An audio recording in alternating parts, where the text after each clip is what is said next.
बिस्मिल्लाहिर्रहमानिर्रहीम। अस्सलामुअलैकुम। एक गांव के कुएं पे बड़ा अजीब माजरा हुआ। जो भी पानी का डोल कुएं से पानी निकालने के लिए डालता वो वापस ना आता, जबकि रस्सी वापस आ जाती थी।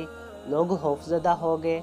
ज़रूर कुएं में कोई जिन भूत है जो ये हरकत कर रहा है। आहर ऐलान किया गया कि जो कोई शख्स इसके बारे में पता लगाएगा इसे इनामात दिए जाएंगे।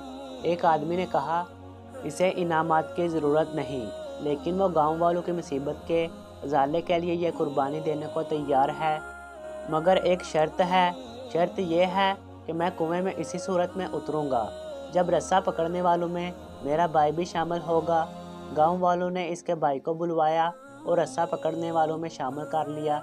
इस आदमी को एक डोल में बिठाकर कुएं में उतारा गया।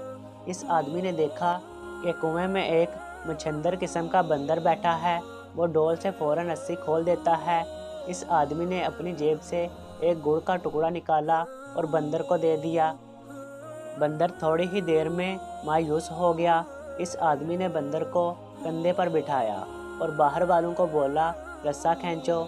जैसे ही डोल अंधेरे से रोशनी में आया तो वो लोग बंदर को देखकर दहशत ज़दा हो गए कि ये कोई अफरियत है जिसने इस बंदे को खा लिया है और अब ऊपर भी चढ़ आया है।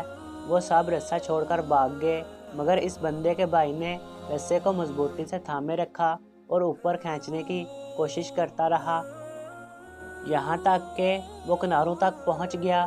कुएं से बाहर निकलकर इसने बंदर को नीचे उतारा और लोगों को इस बंदर की कारस्तानी बताई और फिर कहा, मैंने अपने भाई की शर्त इसलिए रखी थी कि अगर मेरे साथ कुएं में कोई अनहोनी हो गई तो तुम सब लोग भाग निकलोगे, जबकि भाई को खून की मोहब्बत रोके रखेगी। याद रखें, कोई लाख अच्छाई करे मगर खूनी रिश्ते आखिरकार खून के रिश्ते ही होते हैं और इनकी कदर करें। मिलते हैं अगली वीडियो में। अल्लाह हाफिज़।